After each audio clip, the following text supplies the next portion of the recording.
Boa tarde.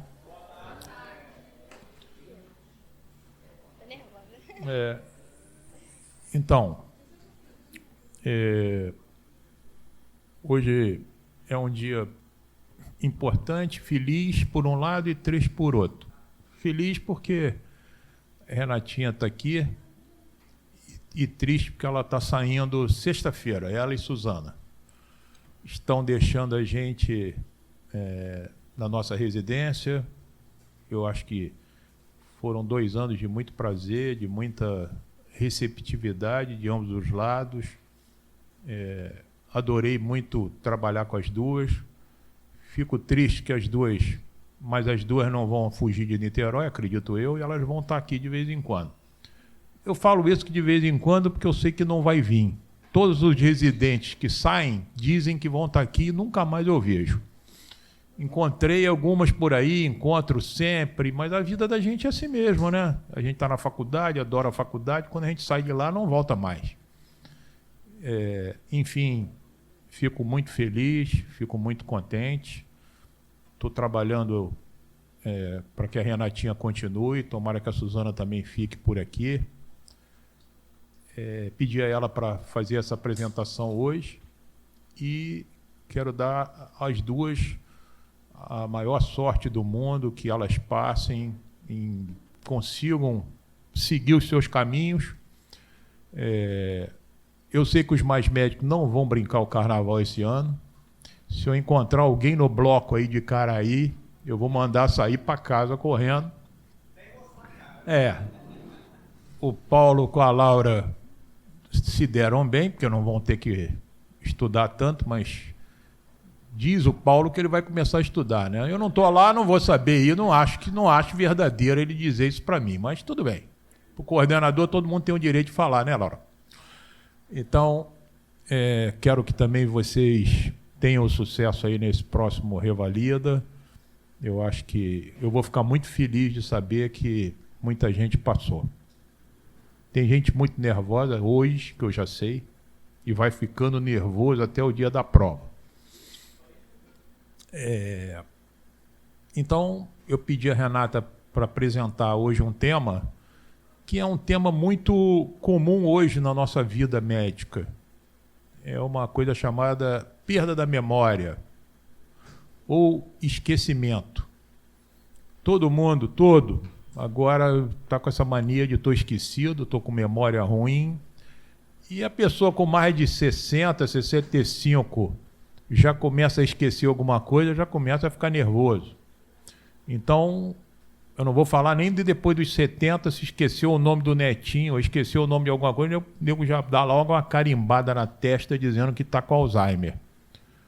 A gente tem que tomar muito cuidado no ambulatório, no nosso consultório, de fazer um diagnóstico de demência. É um diagnóstico muito ruim e que a gente, da mesma maneira que a gente bota na testa da pessoa que a pessoa está demenciada, ela não tem mais volta, porque a demência é uma doença progressiva, seja ela qual for. Existem várias formas de demência e todas elas são inexoráveis.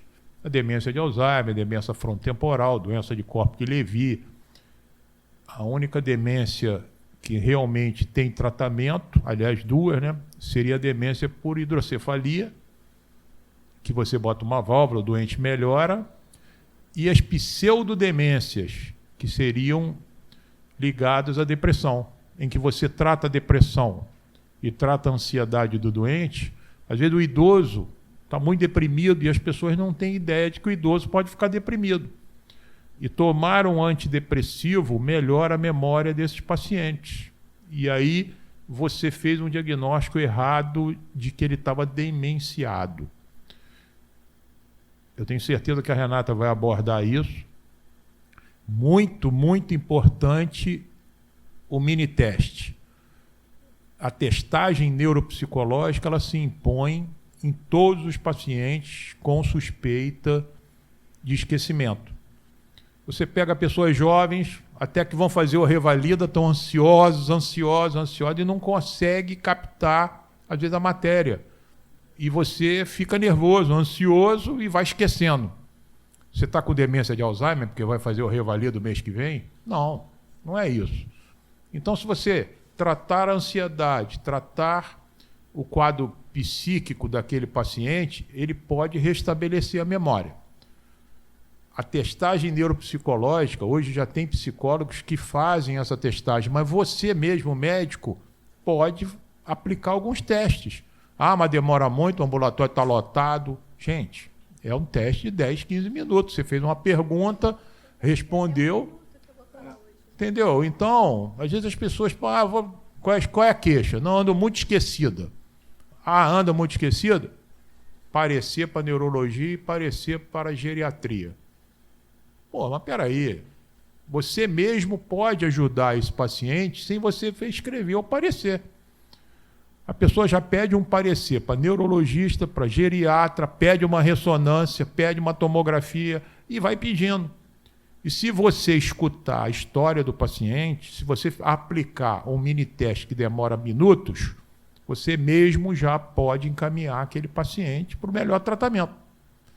Então, a gente tem que tomar cuidado, porque a história de perda de memória pode ser uma coisa simples, mas pode ser uma coisa grave. E aí é que a gente tem que definir para onde nós vamos. Se a gente vai tratar ou se a gente vai encaminhar. O tratamento para as demências, hoje em dia, são remédios que, infelizmente, não vão restaurar a demência.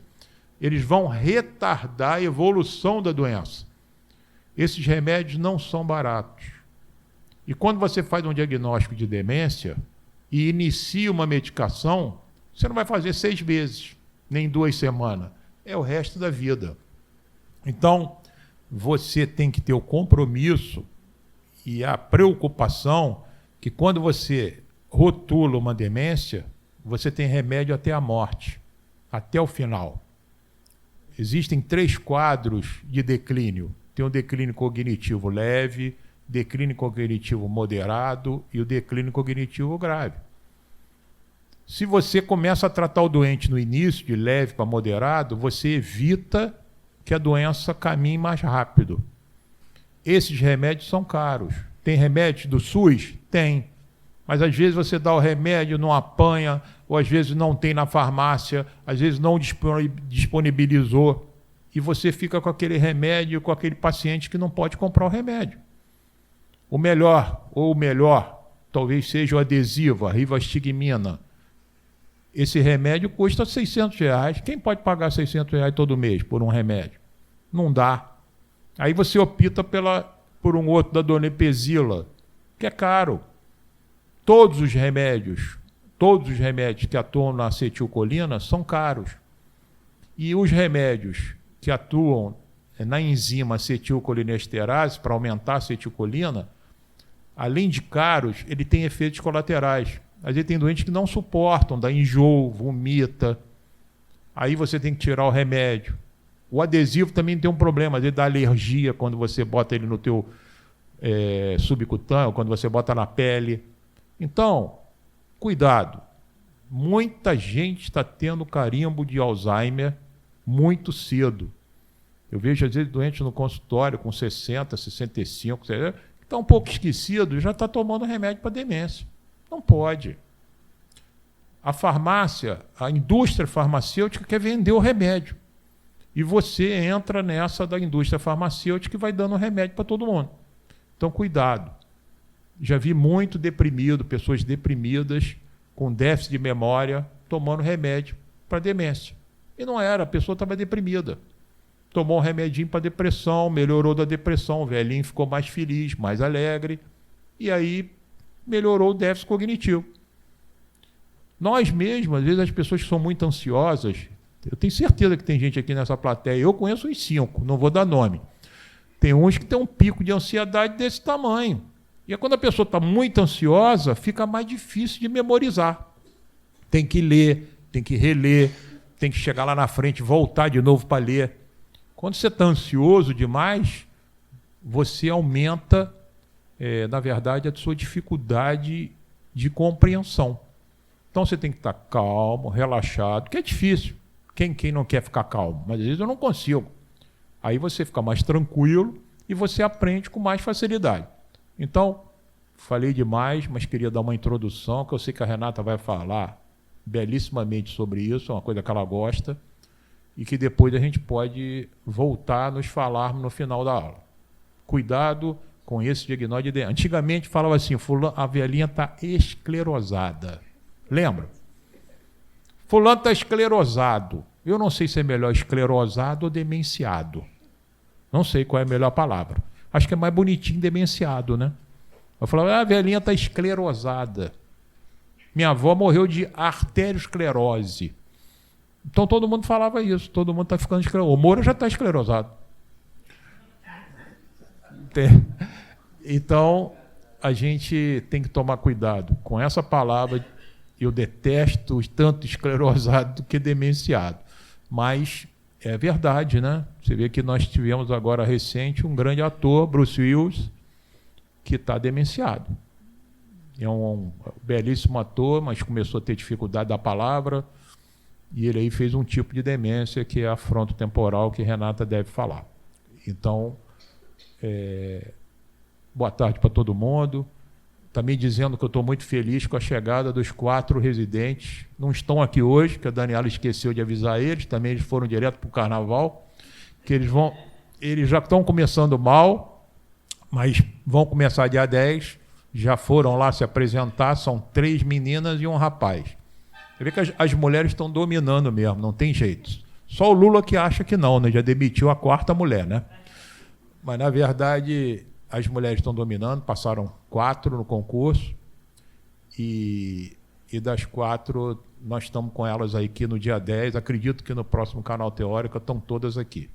Fiquei muito feliz com o desempenho delas, fico triste com a saída da Renata e da Suzana.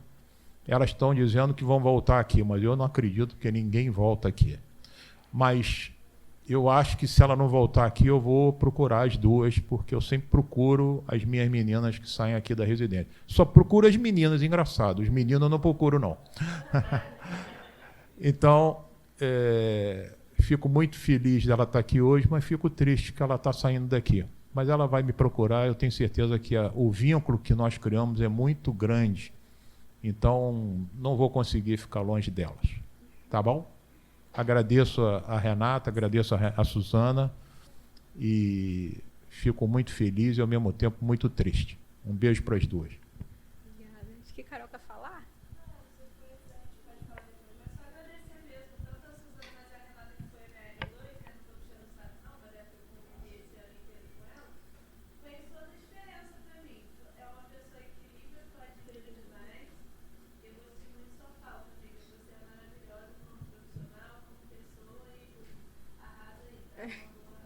Obrigada, gente. Eu só tenho que agradecer Dr. Jefferson, Dr. Moura, minhas amigas residentes, todos nós médicos.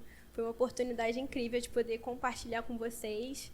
E estou muito feliz, né, porque eu estou formando, mas realmente o canal teórico vai deixar saudades, porque é um ambiente de muito aprendizado. E é isso.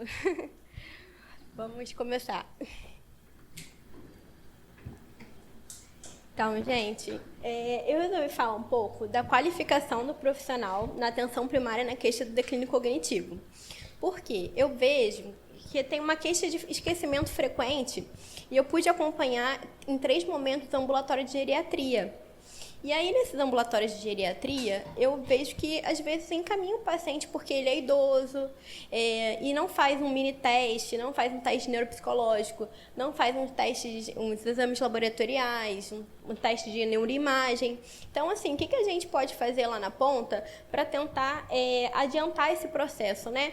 E como o Dr. Jefferson falou, os medicamentos de demência, eles não têm um melhor prognóstico, eles conseguem retardar a progressão da doença.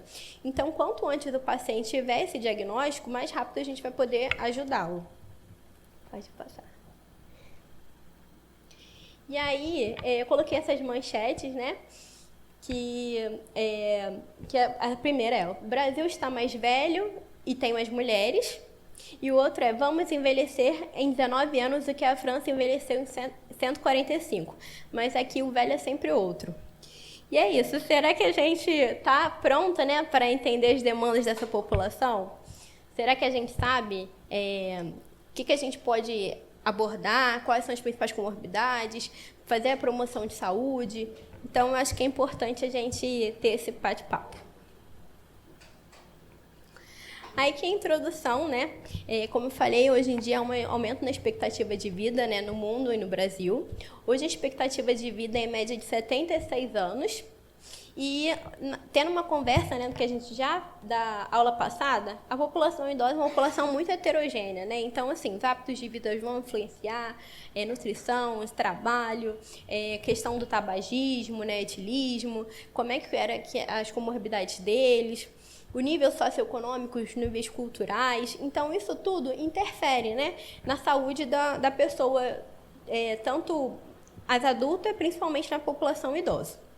E aí, como eu já falei, né, de extrema importância, o profissional da atenção primária está cada vez mais qualificado para atender as demandas dessa população.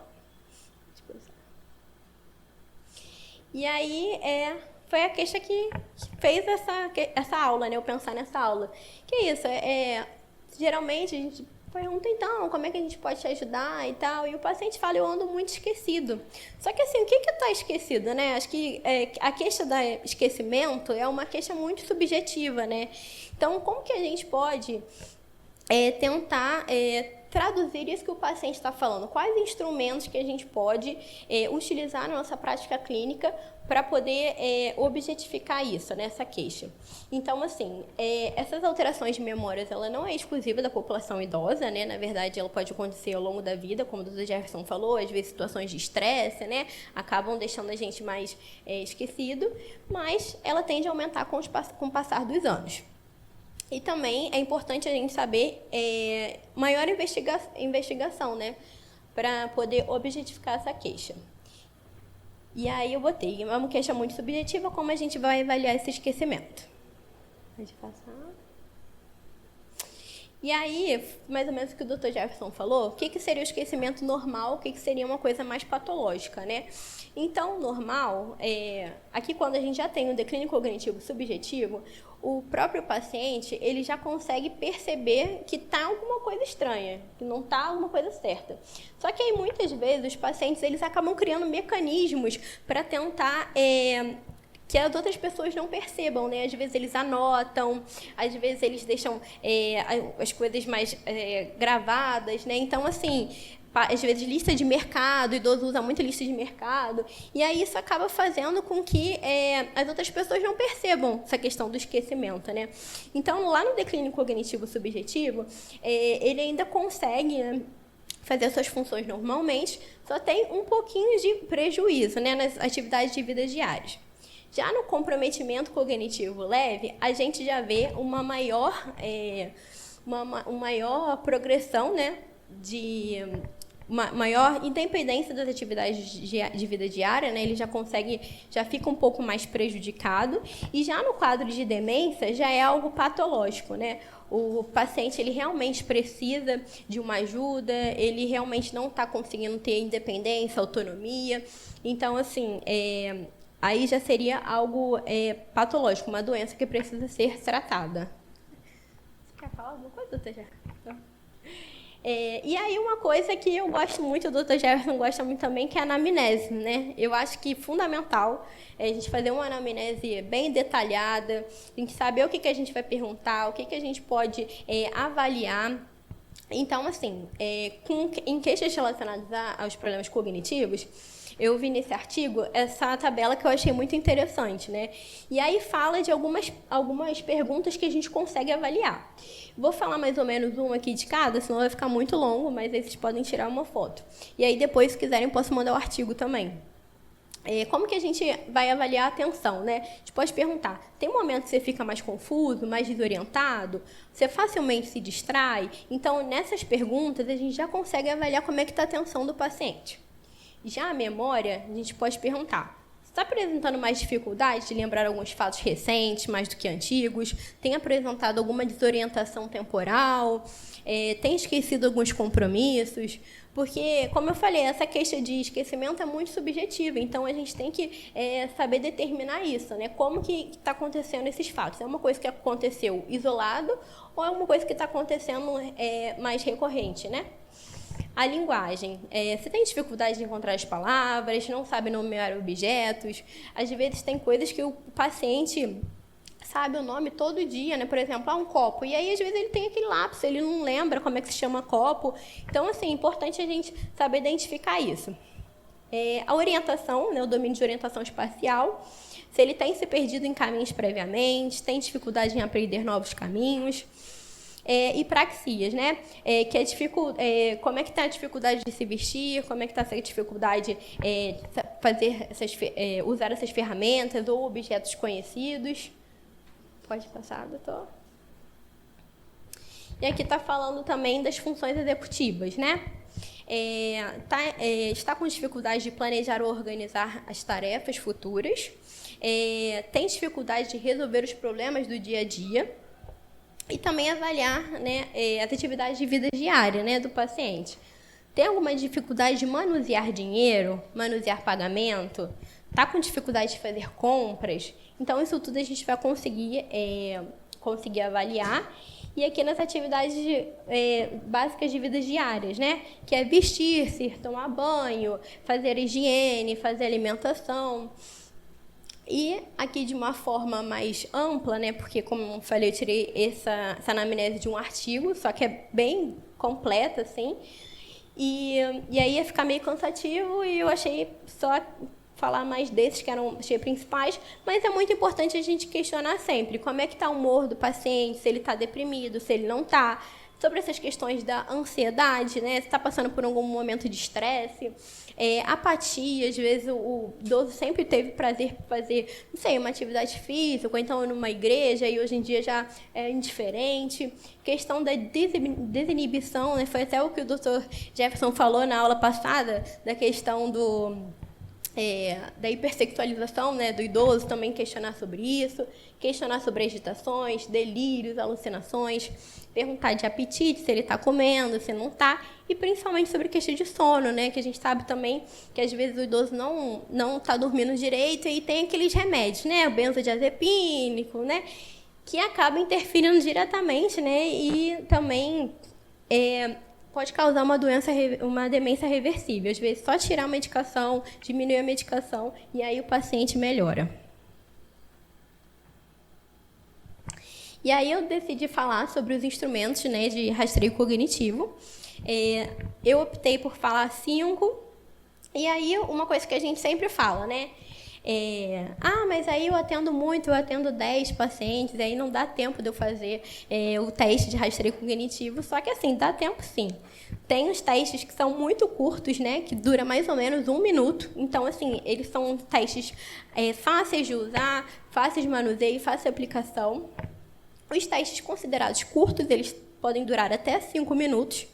E os médios, né, que ele tem duração de 5 a 10 minutos, e aí eu vou explicar ao longo da aula. É importante falar também que esses instrumentos eles são muito fáceis, né? Então, assim, a gente pode usar tanto no consultório quanto na visita domiciliar. Muitas visitas domiciliares geralmente são pacientes idosos, né? Então, eu acho muito interessante a gente poder usar esse outro método de avaliação clínica do paciente. Primeiro que eu falei, o Mini-Mental, né? O Dr. Jefferson já falou. E aí eu já até abordei na última aula que eu falei sobre geriatria na atenção primária, e essa eu achei melhor a gente focar um pouco mais nessa parte, né, desses métodos de avaliação. Então, o Mini-Mental, né, ele foi criado em 1975 para avaliação cognitiva de pacientes psiquiátricos. Ele é o teste mais famoso, né, ele é conhecido mundialmente, e a gente consegue avaliar vários domínios, né? É um questionário e a gente consegue avaliar a orientação espacial, temporal, a memória imediata e de evocação, o cálculo, a linguagem e nomeação, repetição, compreensão, escrita e cópia de desenho. O tempo dele ele é um pouco mais longo, né? O tempo dele é de 10 a 20 minutos, então ele seria considerado um teste médio. e ele influencia na escolaridade do paciente, né? Então, a gente já pode ver que, para determinação de declínio cognitivo, em paciente que tem uma escolaridade menor de 5 anos, o score de corte seria de 23 a 24 pontos. Em pacientes analfabetos, a gente considera de 18 a 19 pontos. Aí, esse é o questionário, né, o Mini-Mental. Ele é bem simples, assim, bem objetivo. Você vai fazendo as perguntas para o paciente, aí, por exemplo, qual é o dia da semana? Aí o paciente vai falar, quarta-feira. Aí você vai botando 1 ponto. E aí vai fazendo as questões, né? E aí, dependendo do score, né? O score pode ser até 30, a gente vai apontar, né, se tem necessidade de melhor investigação. Aí falei também do teste do relógio, tá? O teste do relógio eu gosto bastante porque ele é muito rápido. E assim, uma coisa muito fácil, porque quem não tem aquele relógio da cozinha, né? E aí o paciente geralmente lembra, então ele consegue avaliar e é muito, muito objetivo. Foi um teste criado em 1953, tá? Ele é considerado um teste de tempo curto, porque ele pode durar por até 5 minutos. E ele tem uma aplicação muito rápida, muito simples, e ele consegue avaliar habilidade visoespacial, habilidade construtiva, função executiva, e também tem influência pela escolaridade do paciente, né? A maioria dos testes, eles são bem sensíveis nesse sentido. Então, assim, é muito importante a gente perguntar sobre a escolaridade do paciente. E aí é muito simples, a gente pedir para dar uma folha em branco para o paciente, pedir para ele desenhar o relógio com horário de 11h10. E aí, se o paciente desenhar o círculo correto, 1 ponto. Se ele botar o número, as posições corretas, também 1 ponto. Se ele incluir os 12 números, mais 1 ponto. Os ponteiros, né, no 11 e 10, também mais 1 ponto. Então, assim, se o paciente ele não conseguir atingir 4 pontos, né, que seria o mínimo, aí já tem essa necessidade de investigar melhor. Teste de fluência verbal. Também eu uso bastante, porque também é muito rápido. Ele é prático, rápido, e ele consegue avaliar várias coisas, né? Consegue avaliar a linguagem, funções executivas, memória semântica. E ele dura 1 minuto, então, assim, não tem desculpa. É um teste muito rápido e a gente consegue avaliar bastante coisa. Muito simples, a gente chega e pergunta para o paciente, agora o senhor vai falar o nome de todos os animais o mais rápido possível, pode ser qualquer tipo, e fale o mais rápido que você puder.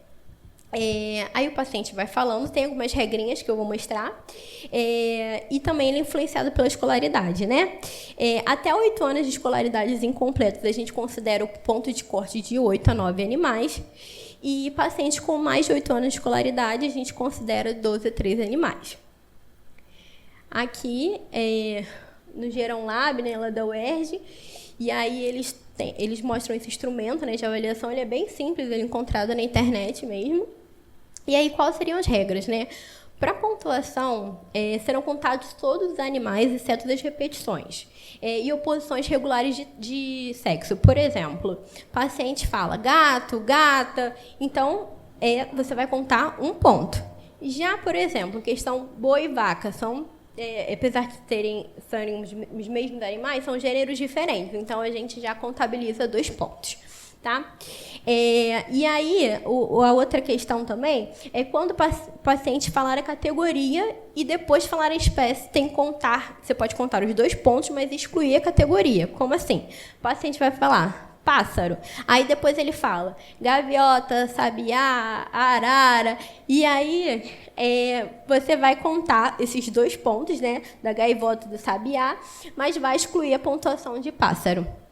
Tá bom?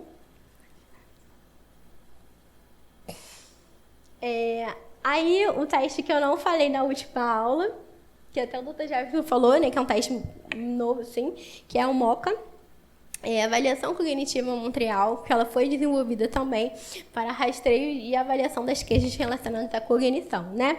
Ele é também composto por um questionário e faz a avaliação de vários domínios. Ele já é um teste considerado médio, ele demora um pouquinho, né, em torno de 10 minutos. E ele também consegue avaliar atenção, memória, trabalho, linguagem, função executiva, memória a curto prazo, concentração, orientação, tanto temporal, espacial e habilidade fisioespacial. Ele é bastante usado para pacientes que têm um alto nível de escolaridade, né? Então, assim, é um teste que é bem mais complexo. Pode passar, doutor? Aqui. Ele é um pouquinho mais complexo. Então, assim, para pacientes que têm um alto nível de escolaridade, ele é um teste interessante. E aí, como é que funciona? A pontuação de scores dele é uma pontuação que vai até 30. E os scores de 24 a 25, eles já identificam algum tipo de declínio cognitivo. E acima de 26, eles são considerados normal, tá bom?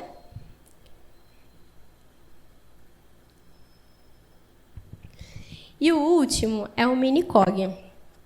Esse eu não conhecia, conheci tem pouco tempo, é um teste novo, né? Começou nos anos 2000, ele foi elaborado. E ele, na verdade, você pega algumas partes do teste do relógio e o Mini Mental, e aí formam, né, os dois testes e ele é mais compacto. Então, uma aplicação muito rápida, ela dura em torno de 3 minutos. É um questionário composto por um score de até 5 pontos, também influenciado pela escolaridade. E aí, como que é esse resultado, né? Dentro da normalidade, as pontuações consideradas acima de 3, está tudo normal, e abaixo de 3 já indicam necessidade de maior investigação. Então, assim, é bem simples, né? São basicamente 3 perguntas, e a gente consegue avaliar memória de evocação, atenção, linguagem, várias coisas. E aí, né, esses testes neuropsicológicos são uns testes bem simples, bem fáceis, né? Só que aí lá no post a gente também tem os exames laboratoriais, né, que são extremamente importantes. E aqui a gente já começa a falar das demências reversíveis, né?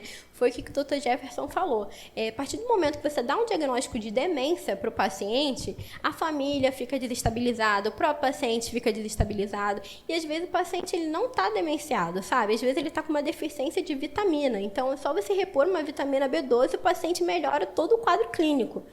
Então, assim, é muito importante a gente avaliar os exames, tá? Então, como eu falei, os exames laboratoriais a gente consegue ver as causas de demências reversíveis, né? E elas são tratáveis, né? E aí, com isso, se a gente tiver uma qualificação, saber quais exames a gente tem indicação para pedir, a gente consegue resolver esse possível quadro demencial sem necessidade de encaminhar para o setor secundário, né? Então, assim, o que geraria, né? A gente conseguiria ter menos encaminhamento, porque a gente sabe que a gente tem uma fila de espera grande, né? E aí, às vezes, o paciente fica meses lá para o encaminhamento para o geriatra, chega lá no geriatra, e aí o geriatra vai pedir vitamina B12, né? Tudo que a gente vai falar um pouco, e aí o paciente volta ao posto. Aí ele faz os exames. Aí depois ele tem que voltar para a fila, marcar de novo com o geriatra. E aí ela vai ver, vamos pedir aqui uma neuroimagem, vai pedir a neuroimagem para descartar outras possíveis causas. Então, assim, perde-se muito tempo, né? E aí, quanto mais rápido a gente conseguir agir, a gente vai melhorar o desfecho clínico do paciente, a gente vai ser mais resolutivo, a gente vai ter melhor efetividade do desfecho clínico desse paciente.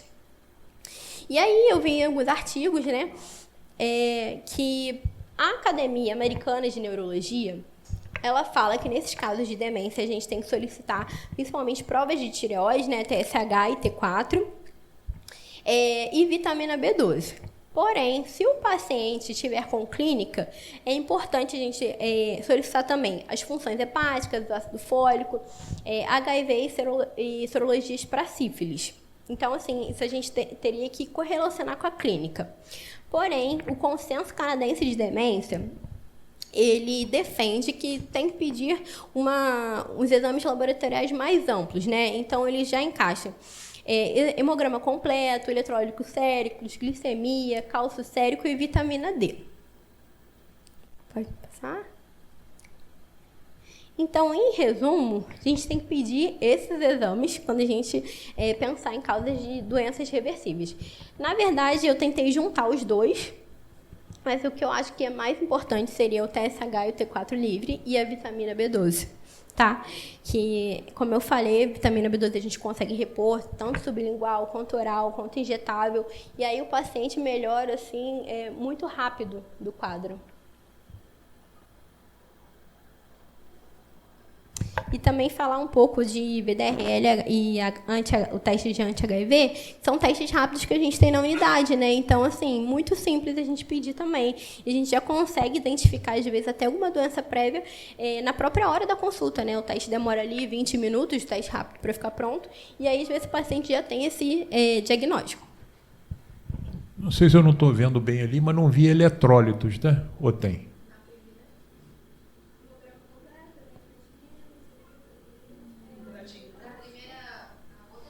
Na outra tinha. Então, isso aí eu acho muito importante, porque o doente chegou no teu ambulatório ou no consultório, idoso, e está esquecido, e você vai pedir um parecer da neurologia ou da geriatria, não é correto. Eu acho que você pode fazer uma anamnese bem feita, que é o que ela falou, e não custa nada você pedir os exames laboratoriais. Porque se o doente tiver com a perna inchada, bradicardia, deprimido, com a cara meio larga, você pode fazer um diagnóstico de hipotiroidismo. Você mandou para o neurologista e para o geriatra e você podia acertar o diagnóstico. O doente toma antidepressivo e está com hiponatremia. Você corrigiu, tirou o antidepressivo. Então, por favor, esquecimento não é igual você indicar o paciente. É você colher uma história, fazer um mini teste, cara, demora 5 minutos. Se você vai perder com esse doente 10, 15 minutos, você vai fazer um mini teste, você vai pedir exames laboratoriais e vai pedir para ele voltar com os exames laboratoriais, isso vai demorar? E você afastou as doenças reversíveis, em que você não rotulou uma demência e mandou ele andar para frente. Então, é muito importante uma anamnese, um mini teste que gasta 5 minutos, todo mundo tem um papelzinho lá, fazer rapidinho, viu o número de ponto, fez os eletrólitos, pediu HIV, pediu TSH, sódio, potássio, voltou para você. Com isso pronto, aí tudo bem. Você fez um mini teste que está grave, você fez os eletrólitos, estão todos normais, não tem uma doença clínica, eu acho que aí você pode indicar ele, procurar fazer um parecer com um especialista. Mas eu tenho certeza que você só vai fazer o parecer com muita pouca propriedade. Você vai matar aquela charada antes de você ficar indicando. Porque, olha só, chegou para você, aí você pediu para o geriatra ou para o neurologista, aí o cara demorou 2 meses para fazer os exames. E era um hipotiroidismo, o cara voltou 4 meses depois com o TSH lá em cima. E você não tratou. Nem ouviu. Porque o cara falou que estava esquecido, você já abriu a gaveta e pediu um parecer. E aí você pede uma ressonância. Demora mais tempo ainda. Então, o que eu acho é que a gente está perdendo tempo e podendo tratar um paciente que tem uma doença clínica ou uma doença psiquiátrica. E a gente está rotulando aquele idoso que ele tem uma demência de Alzheimer. Olha que loucura, olha que, sabe? Então fica uma pilha de pedidos de parecer em doentes com esquecimento. Não dá. Não pode uma moça de 30 e poucos anos, vai fazer prova, ou 20 e pouco, vai fazer prova por Revali do mês que vem, está muito esquecida, eu vou ficar pedindo ressonância para ela e vou ficar fazendo testagem neuropsicológica. Não é, ela está ansiosa. Entendeu? Então, a gente tem que ter cuidado com isso. A gente tem que diminuir essa mania de ficar pedindo parecer para todo mundo. Senão fica au, não sei o quê, ao reumatologista, ao dermatologista, e o doente andando. E vai no au. Entendeu? Por favor, esquecimento tem que ter calma. Olhou, mini teste, exame laboratorial, voltou para você, bateu no peito. Não, está tudo normal, eu acho que ele realmente, esse doente é patológico. Caminho doente. Mas vocês vão ver que, às vezes, um antidepressivo vai resolver o problema daquele doente. E você dar um antidepressivo não vai atrapalhar nada. Tá legal? Hein? É isso. Assim, os médicos de família, o pessoal da residência, né? A gente sabe que os médicos de família eles têm capacidade de resolver até 85% das demandas da população. Então, é nosso dever pedir isso, né? Tentar ser mais resolutivo possível. E aí, depois de uma anamnese completa, depois de pedir todos os exames, né? A gente tem mais um outro exame, né? Que é complementar, que é a neuroimagem. Que a gente consegue descartar causas de demências, né? Então, assim, o exame de neuroimagem, ele é um exame que serve como exame de exclusão. Por quê? O diagnóstico de síndrome demencial ele é um diagnóstico clínico. Então, assim, não tem... na verdade, agora, né, tem um teste que o Dr. Jefferson deve saber com certeza, exame de sangue consegue ver sobre a doença de Alzheimer. Só que isso ainda não é acessível na população, é caríssimo, acho que é, não sei, mais de R$3.000. Então, assim, mas a maioria das vezes é um diagnóstico clínico, né? Então, assim, não tem necessidade de pedir nenhum exame. Então, a neuroimagem, né, no caso a tomografia ou a ressonância magnética de crânio, o que eu vejo é que a gente acaba pedindo mais a ressonância magnética de crânio, né, doutor? Que a gente consegue ver um pouco melhor. Ele serve como exclusão. E aí a gente tem que identificar algumas causas de déficit cognitivo que não são demência, né? Pode ser um tumor cerebral, o hematoma subdural crônico, a demência vascular, hidrocefalia de expressão normal, entre outros. Então, ver o que está acontecendo ali no cérebro do paciente que pode estar causando esse esquecimento, esse déficit cognitivo. Complementar, Quer complementar? Olha só, isso aí é uma realidade, que é uma coisa chamada exames complementares. Se você tem na anamnese uma história que o doente, há 2 meses atrás, caiu, bateu com a cabeça, e ele começa 2 meses depois ficar esquecido, e o que é pior, se ele for um alcoólatra, você tem que excluir sempre um hematoma subdural crônico. É um hematoma que é proveniente de ruptura de veias corticais.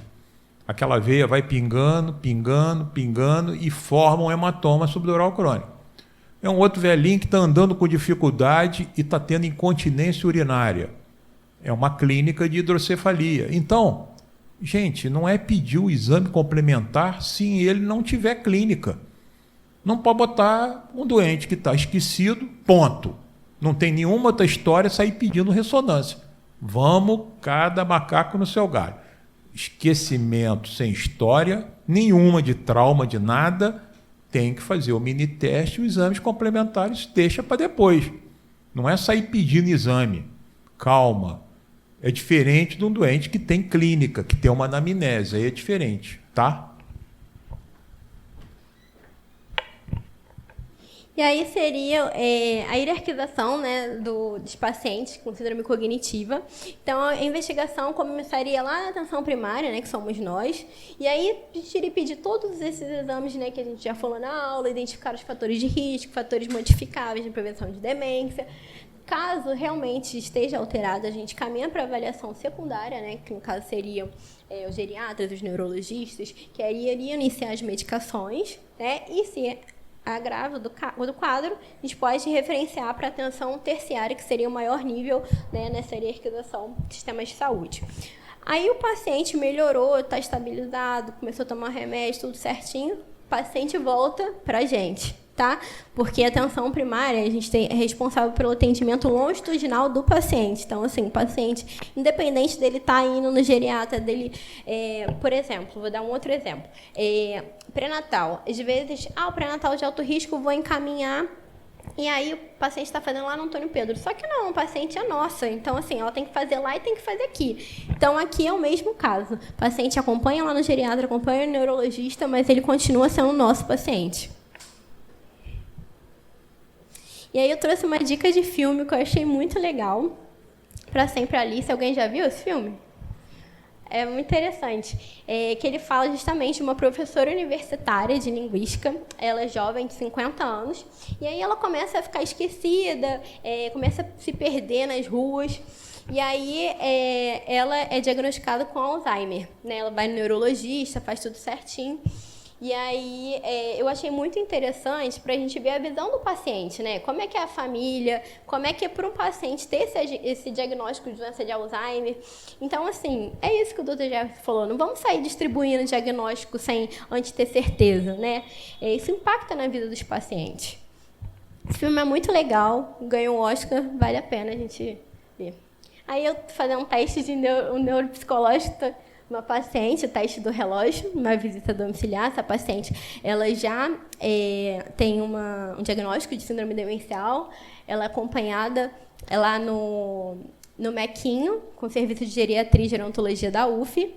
E como eu falei, a paciente é nossa. Então, assim, eu fui lá na casa dela, fiz esse acompanhamento, fiz os testes. Hã? Pode. O teste evolutivo, exatamente. Nesse caso, essa paciente, ela já tinha esse quadro e é importante a gente fazer sempre, de 6 em 6 meses, 3 em 3 meses, anual. É importante, dependendo da clínica, né, do paciente. Essas são as referências, né, os artigos que eu usei. É isso, obrigada. Gostaria que você falasse um pouquinho naquele paciente em que ele precisa começar a tomar, e você definiu que ele está com demência, quais são os remédios, como é que você começa a tratar esses pacientes? Mas que dá neurologista. Ainda não foi nessa parte. Ela já pediu o parecer da neurologia. Aí eu pedi, confirmei. A demência, eu já falei isso, é uma deficiência de uma substância chamada acetilcolina.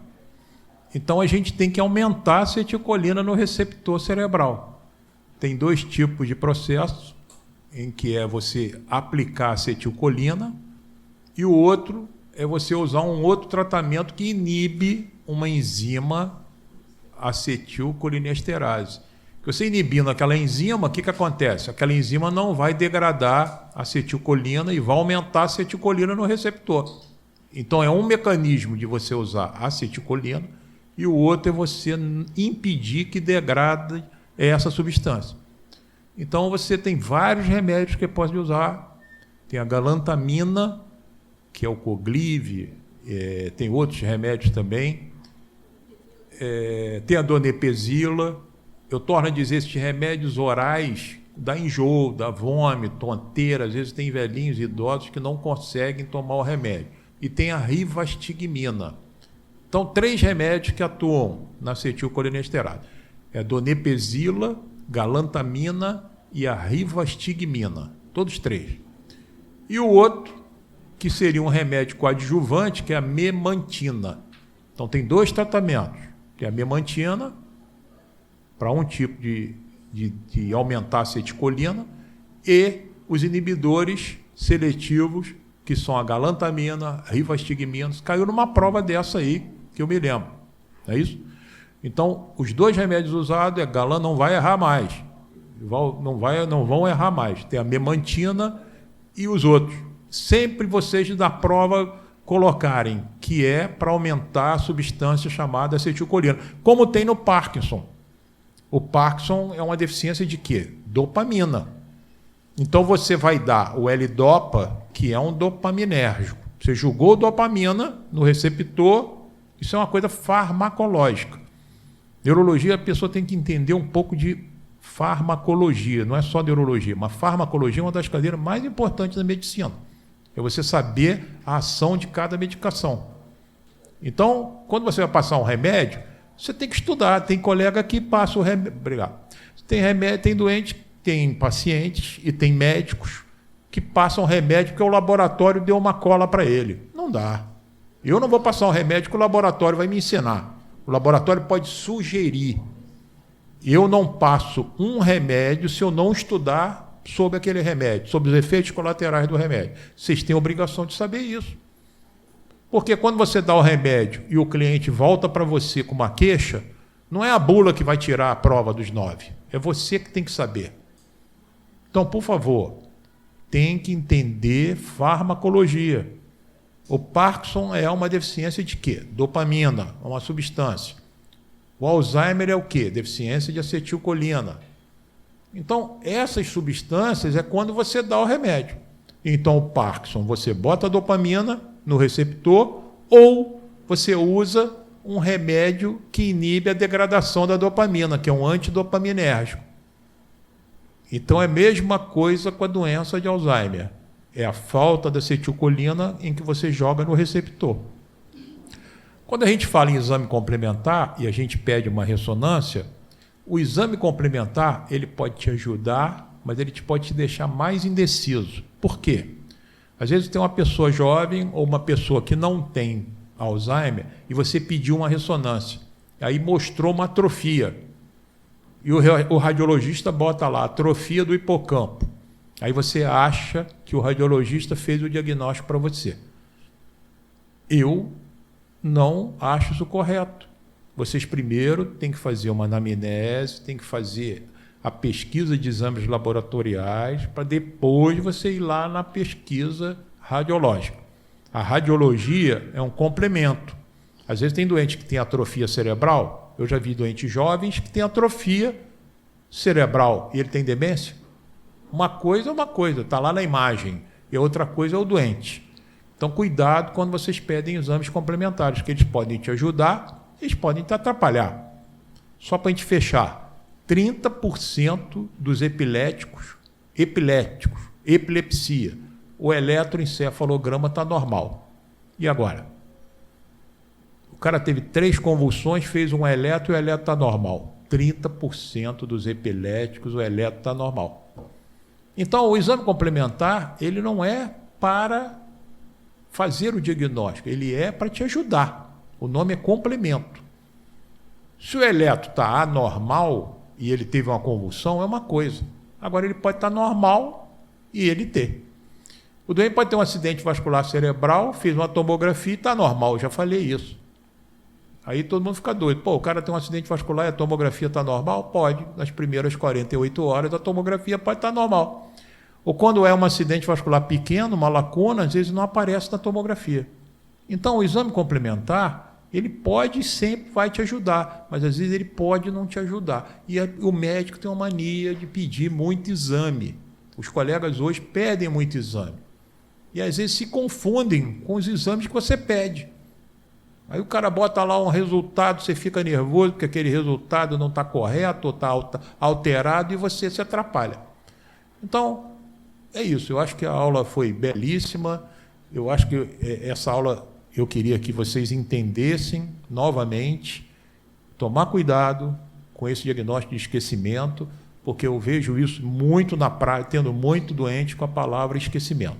O cara marca consulta com você, ou o cara vai no ambulatório e ele vai atrás de você porque está esquecido. E você não teve paciência para esperar 10, 15 minutos para saber que aquele esquecimento era fruto de alguma causa reversível. Então, tomar cuidado com isso.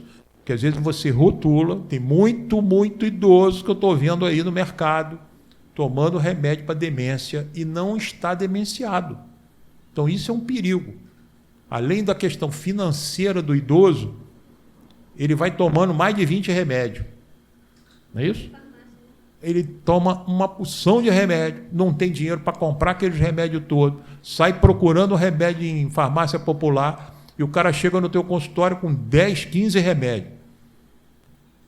Outro dia foi um senhor lá no consultório, tomava 12. Eu tirei 6. Eu acho que ele não vai voltar mais de mim, não. Mas tudo bem. Porque, não dá. Era vitamina D, era vitamina E, é zinco, é não sei o quê, alumínio, é papapá, é ômega 3, e artrolive, e PPP, glucosamina. Aí eu tirei 6, sobrou 6. Os 6 que eu deixei, quais são? Remédio para pressão, para diabetes e para depressão. Pronto. Para que o cara tem que tomar vitamina E? Qual é a função da vitamina E? Ômega 3, com todo o respeito que eu tenho. Para que ômega 3? Onde está escrito que o ômega 3 é melhor? Mas está lá o cara tomando ômega 3. Tem remédios hoje muito difíceis, que sempre agora, vitamina D virou um enxame. É muito difícil o idoso ou alguém não tomar vitamina D. Não é isso? Omeprazol. Aí o cara toma omeprazol, vitamina D, vitamina E, ômega 3, glicosamina, porque ele tem uma dor no joelho. Pô, o cara tem 80 anos com o joelho inchado, tomando artrolívio ou glucosamina. Então, não dá, cara. O cara tem 10 remédios, não tem dinheiro para comprar meia dúzia, os outros 6 ele se endivida, e o que é pior, alguns desses remédios dão efeitos colaterais. Quando não bota um benzodiazepínico no meio do idoso, aí tu sai com Rivotril, ou toma Frontal, toma diazepam, ou toma Dormonide, ou toma Lorax. Aí, quer dizer, o benzodiazepínico também pode dar esquecimento. Então, gente, a gente tem que ter calma. Calma, tem que analisar com calma. Não é vergonha nenhuma você falar para o doente, olha, senhor, o senhor não tem indicação de ficar tomando ômega 3, vitamina E, vitamina A, zinco. Eu queria que alguém me explicasse, eu tenho quase 40 anos de profissão, qual a finalidade do zinco? Hã?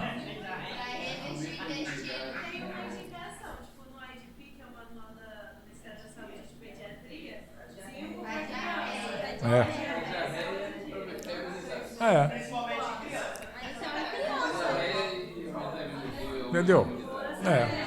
Então é isso, o cara toma. O cara toma zinco, toma alumínio, toma ômega 3. Qual é a finalidade do ômega 3? Mas hoje não só esse, tem um monte de suplemento, tipo maca peruana, não sei o quê.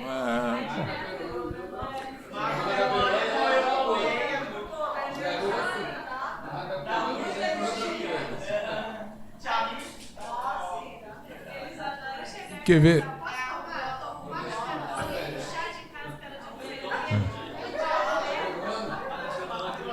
Você sabe um remédio que eu vejo isso toda semana no consultório?